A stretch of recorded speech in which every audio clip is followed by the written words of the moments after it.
Hello guys, welcome back to आला मडियालाज English classes. आला मडियालाज इंग्लिश क्लासेस में आपका स्वागत है। आज का टॉपिक पैसिव और future indefinite tense. Last time में मैंने आपको पढ़ाया था एक्टिव वॉइस का फ्यूचर इंडेफिनिट टेंस। अगर आप वो वीडियो नहीं देखे हैं तो आप लिंक में डिस्क्रिप्शन में जाकर लिंक को खोलकर वहां पे भी देख सकते हैं। अगर वो उस वीडियो को आप देख चुके हैं तो आप इस वीडियो में बने रहे। अगर आप एक्टिव का अगर फ्यूचर इंडेफिनिट टेंस देख लेते हैं तो आपको इस वीडियो को समझने में बहुत आसानी हो जाएगा। और वैसे स्टूडेंट जो अभी तक मेरा वॉइस का लेक्चर नहीं देखे हैं उसका भी लिंक डिस्क्रिप्शन में दिया हुआ है, तो आप वहां से भी खोज करके पढ़ सकते हैं। तो चलते हैं गाइस, सबसे पहले जो हम लोग देखते हैं कि फ्यूचर पैसिव और फ्यूचर इंडेफिनिट टेंस। कोई भी टेंस से रिलेटेड जो भी हम लोग वॉइस बनाते हैं वो एक्टिव से ही पैसिव बनाया जाता है। तो एक्टिव वॉइस जो मैं ऑलरेडी आपको पढ़ा चुका हूं, अगर आप उसे देख लेते हैं तो ज्यादा आपको समझ में आएगा। तो चलते हैं गाइस, स्ट्रक्चर को सबसे पहले इसका देखते हैं कि इसके बनाने के स्ट्रक्चर क्या है, इसके बनावट क्या है, इसका कंस्ट्रक्शन क्या है। तो बनाने का जो रूल वही है, object plus I'll will plus be plus V three plus by plus subject. यानी ये जो ऑब्जेक्ट है हम लोग जानते हैं कि एक्टिव का जो ऑब्जेक्ट होता है वो पैसिव में सब्जेक्ट बन जाता है और एक्टिव का जो सब्जेक्ट है वो पैसिव में ऑब्जेक्ट के रूप में आता है गाइस। तो इसका जो आइडेंटिफिकेशन है या जाएगा, ई जाएगी, ए जाएंगे। यानी किसी भी मुख्य क्रिया के अंत में या जाएगा, ई जाएगी, ए जाएंगे इत्यादि लगा रहे तो उस मुख्य क्रिया के बेस्ड ऑन हम लोग ये कहें कि वह जो वाक्य होगा वो हमारा पैसिव और फ्यूचर इंडेफिनिट टेंस का वाक्य होगा। और उस फ्यूचर इंडेफिनिट टेंस के वाक्य के अनुसार हम लोग उस सेंटेंस को बनाएंगे इस स्ट्रक्चर के बेस्ड ऑन। यानी मैं कुछ एग्जांपल्स आप लोगों को दे रहा हूं। मतलब कह सकते हैं कि घर बनाया जाएगा, घर मिस्त्री के द्वारा बनाया जाएगा, इंग्लिश हम लोगों के द्वारा पढ़ा जाएगा, कलम मेरे द्वारा खरीदा जाएगा, घर उसके द्वारा तोड़ा जाएगा। तो guys, these types of sentences are related to passive or future indefinite tense and it is very easy to understand guys. So let's see first structure and identification we studied. Now we would see example. The first example is given that गरीबों को मेरे द्वारा मदद किया जाएगा। यानी किसी न किसी के द्वारा कोई काम किया जाएगा, वो फ्यूचर में। जैसे अब हम लोग अफर्मेटिव सेंटेंस को लेते हैं, the poor will be helped by me. ये हमारा अफर्मेटिव सेंटेंस हुआ जो इस बेस्ड ऑन ये सेंटेंस को बनाया गया है। दूसरा जो मेरा सेंटेंस है ये हमारा नेगेटिव है, the poor will not be helped by me, the poor will not be helped by me. तो गाइस ये हमारा नेगेटिव है। तो इसका स्ट्रक्चर क्या होगा, थोड़ा सा हम लोग स्ट्रक्चर को भी देख लेते हैं। तो स्ट्रक्चर जो मेरा होगा, ऑब्जेक्ट प्लस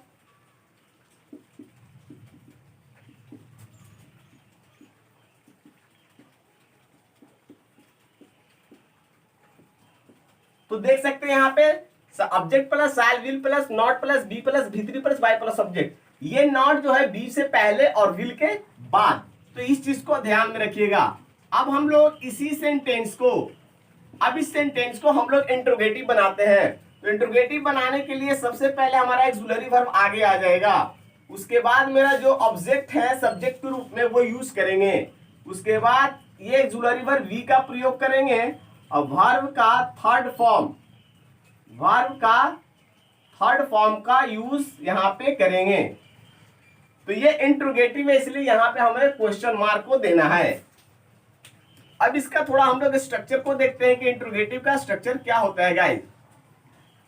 तो यहां पे हो जाएगा will oblique shall plus subject plus we plus verb का third form plus by plus subject plus question mark.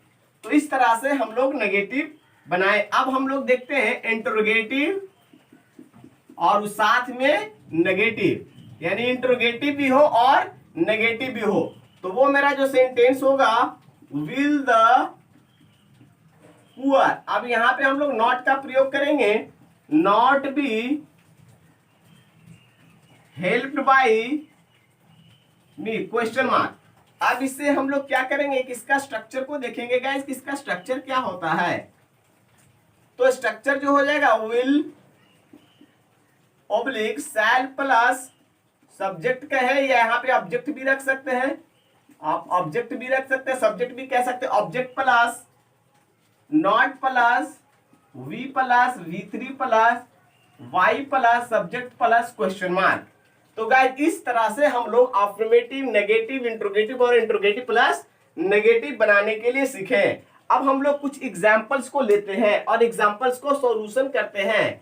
जैसे हमारे एग्जामिनेशन में जो होता है इस तरह से हम लोग ट्रांसलेशन बनाते हैं, अफर्मेटिव, नेगेटिव, इंट्रोगेटिव सारे चीज में।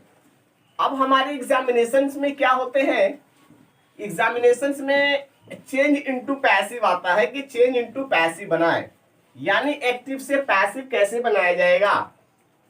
तो हम लोग यहां पर देख सकते हैं चेंज इनटू पैसिव, ये हमारा चेंज इनटू पैसिव है। मैं कुछ एग्जांपल्स को लेता हूं।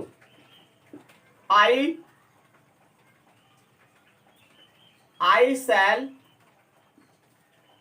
buy an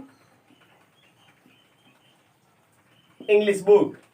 तो गाइस यहां से यहां तक मेरा क्या हो गया, ये हमारा ऑब्जेक्ट हो गया।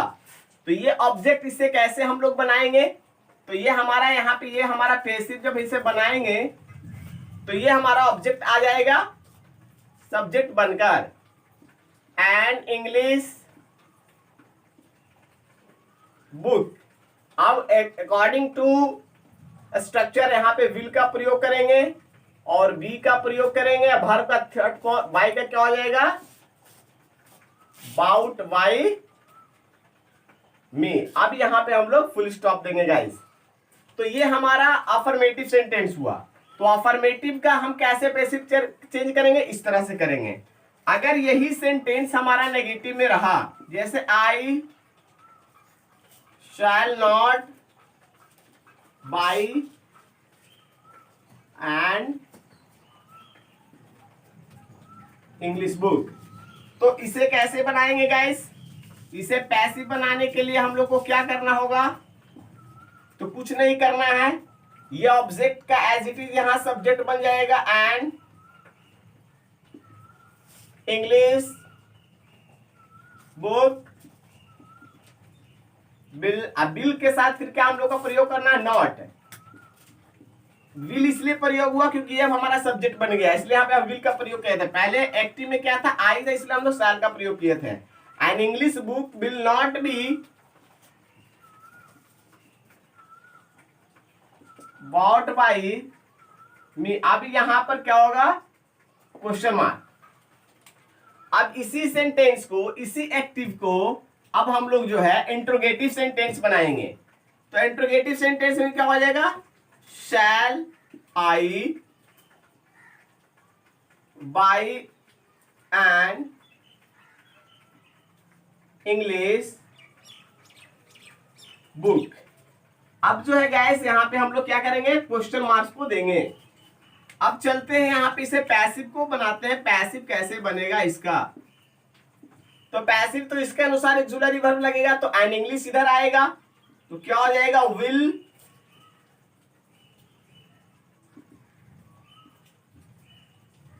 Will an English book. अब उसके बाद क्या होगा, बी का प्रयोग करेंगे, bought by me question mark. इस तरह से हम लोग इंट्रोगेटिव, अगर हमारा इंट्रोगेटिव सेंटेंस होगा फ्यूचर इंडेफिनिट टेंस में तो इस तरह से बनाएंगे। अगर फ्यूचर इंडेफिनिट में इंट्रोगेटिव प्लस नेगेटिव हो जाए, जैसे हम लोग कह सकते हैं shall I not buy N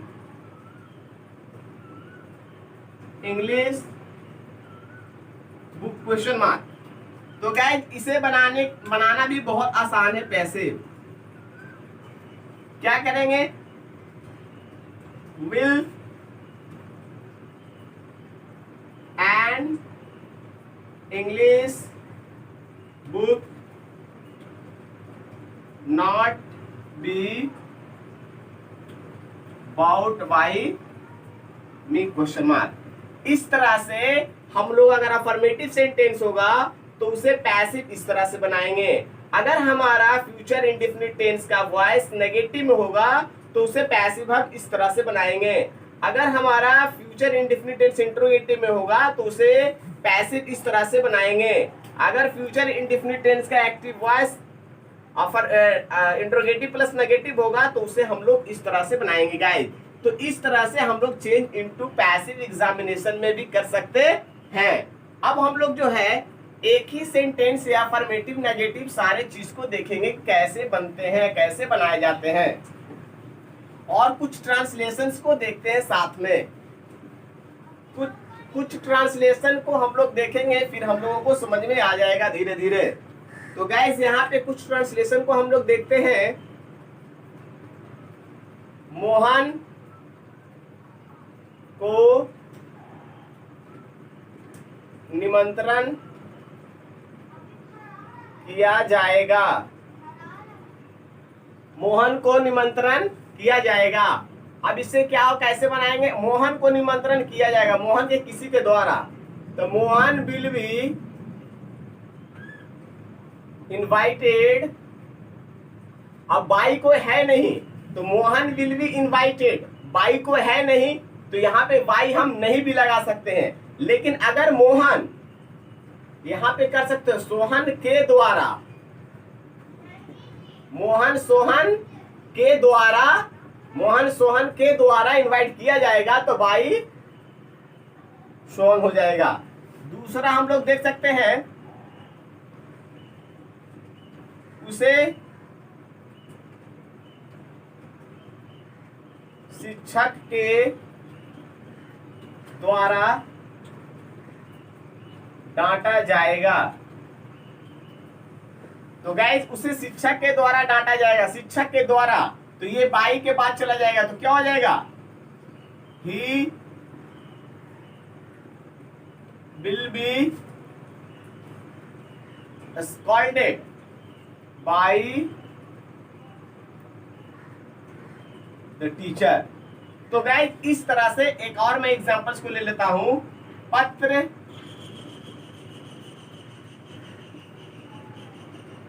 मेरे द्वारा लिखा जाएगा, पत्र मेरे द्वारा लिखा जाएगा तो क्या हो जाएगा? A letter will be written by me. तो इस तरह से गाइस हम लोग ट्रांसलेशन भी बनाते हैं पैसिव वॉइस का। इस तरह से हम लोग पैसिव वॉइस का ट्रांसलेशन बनाते हैं। तो मुझे पूर्ण विश्वास है गाइस कि आपको पैसिव और फ्यूचर इंडेफिनिट टेंस समझ में आ गया होगा। अगर आपको समझ में नहीं आया तो प्लीज आप कमेंट बॉक्स में लिखना ना भूलें। साथ ही साथ अगर आप नए व्यूअर्स हैं तो प्लीज एक बार सब्सक्राइब करके, लाइक करके, शेयर करना ना भूलें। That's all, thank you, have a nice day, bye.